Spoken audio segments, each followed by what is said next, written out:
What's up, guys? Ian here, coach of your Ladner Lanturn, bringing you guys our Week 12 team builder, taking on Lux and the Hangzhou Sparkling Aria. His team consists of Tornadus, Therian, Rotom Wash, Zarude, Snorlax, Passimian, Rhydon, Megalodios, Heatran, Galarian Weezing, Venomoth, and Samurott. His priority options is just the Samurott with Aqua Jet. Hazard setting, he's got the Rhydon with Rocks, the Heatran with Rocks, Weezing with Toxic Spikes, and Venomoth with Toxic Spikes.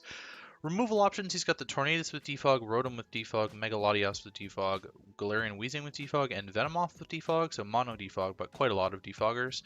4x weaknesses is the Zarude to Bug, Rhydon to Water and Grass, and the Heatran to Ground, which can be dealt with. He does have a few Levitators, actually. 3 possible Levitators with Galarian Weezing, Rotom Wash, and the Megalodios, and then a Flying type in the Torn T, as well as Zarude being a really good Earthquake Sponge. And Zarude and Heatran, the only weakness that they share is Fighting. Which, to be fair, like a decent amount of this team shares a fighting weakness, but he's covered it up with a lot of resistances as well, with like Venomoth, Torn, Lottie, and Weezing. Despite Zarude, Snorlax, Rhydon, and Heatran all being weak to fighting. So he's built a pretty solid team, I think. It's not super duper flashy. It's quite bulky, and he's got some decent speed things going on. I just want to preface this. I guess maybe I'll just finish talking about his team, and then we'll sort of maybe I'll just save all the playoff stuff for later. Okay, so I kind of expect something like of everything from him. I've played him where he brought an Oshawott to our game, so I'm never able to count something out, because if Lux thinks that it's good in the matchup, even if it isn't good in the matchup, then he'll bring it, right? From my perspective, if it's not good, not necessarily from his, but yeah, so pretty much anything could come. It's up to him. So I've prepped for everything as poorly as I have. Maybe I will throw this preface in. This game doesn't mean anything to me, and we'll sort of get more into that when I talk more about the playoff structure, but like this game just legitimately does not mean anything to me. It actually has nothing to do with Lux. Like, I would love the opportunity to beat Lux because he's beaten me so many times, but I just don't care. Like, this game has no meaning to me and all of the meaning to him, so I didn't want to like try extra hard and then lose anyways, and then possibly like meet him in the playoffs, and like my best team has been used, so I'm not, this isn't my best team. Like, I really didn't try that hard in building this team, I'm not gonna lie. I threw it together in about 5 minutes, and I have 252, 252, 4 spreads on every single Pokemon. So don't expect me to go into detail about the EVs at all in this team builder. You can see them on your screen. If I'm outspeeding something, I'll note exactly what I'm outspeeding, but it's really mostly irrelevant for that. This is also why I said, oh yeah, everything can come. I didn't specifically prep for every single thing, but I've come up with some ideas, and we'll talk about the stakes after. But here we go. Mega Gyarados is first on my side. Power Up, Crunch, Dragon Dance, Waterfall, just like dual stab Power Whip for the Rotom Wash. I mean, dual stab pretty much mostly handles everything else, so it's just like the Zarude that'll be like a Mega Gyara check in most cases, so hopefully that's dead before I come in, and I'm outspeeding Passimian. Cinderace is Boots with Low Kick, U-Turn, Powerball, Super Fang to like chip the Latios and Rotom.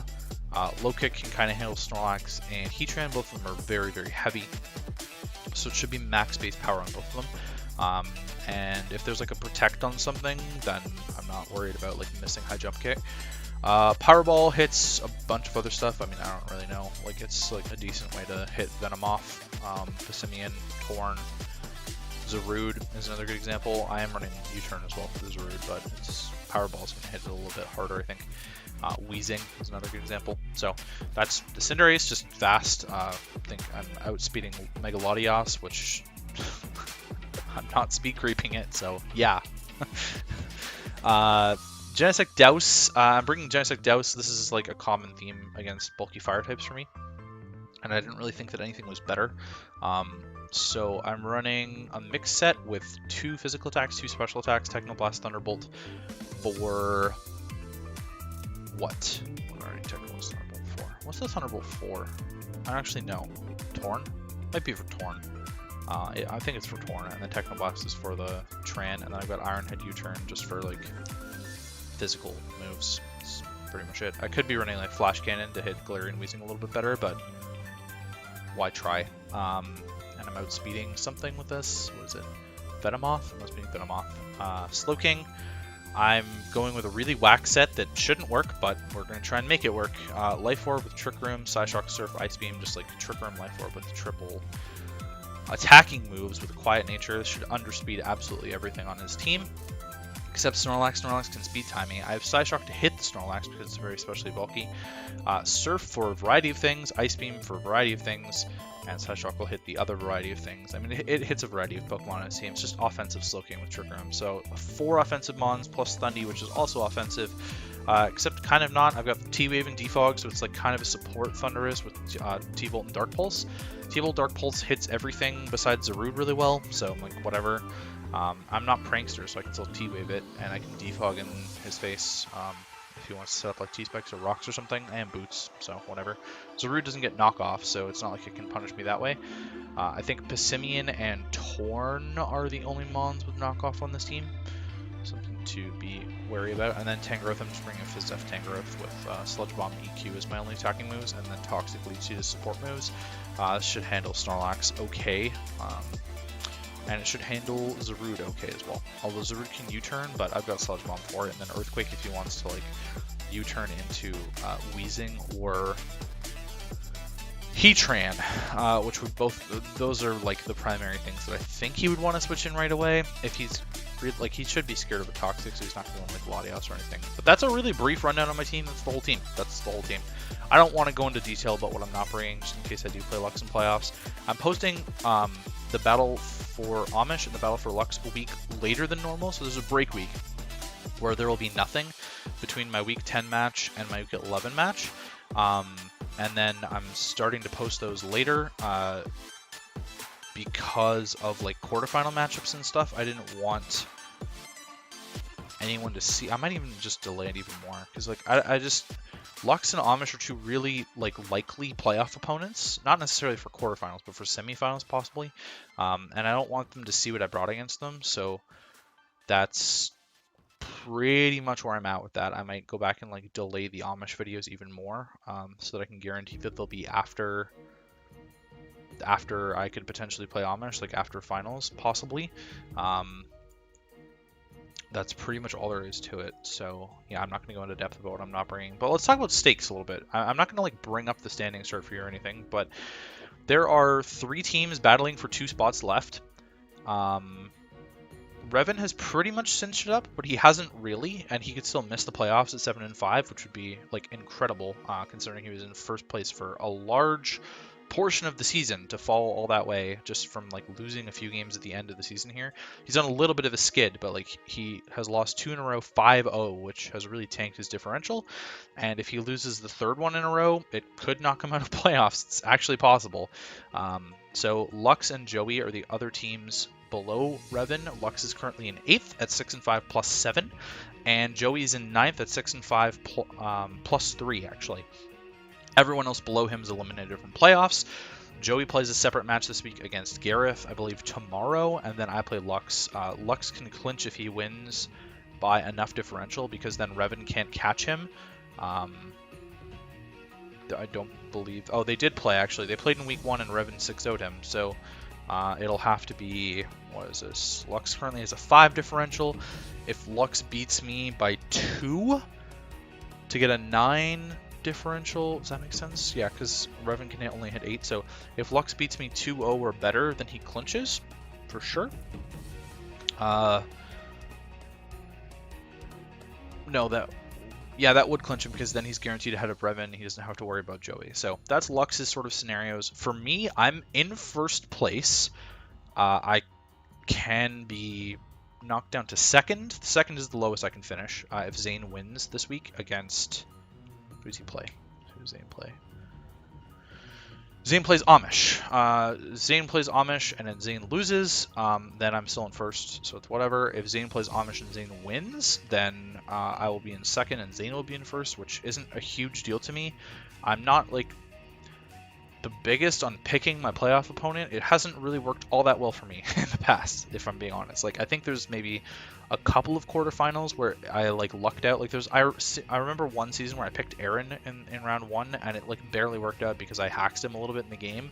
I think that was season 5 actually, when I was first seed, just to make it to semis, and then I got tossed in semis by like the Cobalion set that I knew was coming, and I literally could not prep for.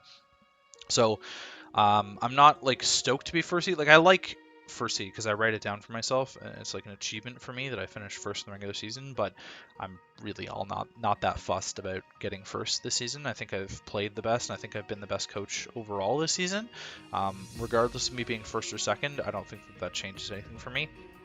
It just means that Zane has won games a little bit more convincingly, and I've had to fight a little bit harder.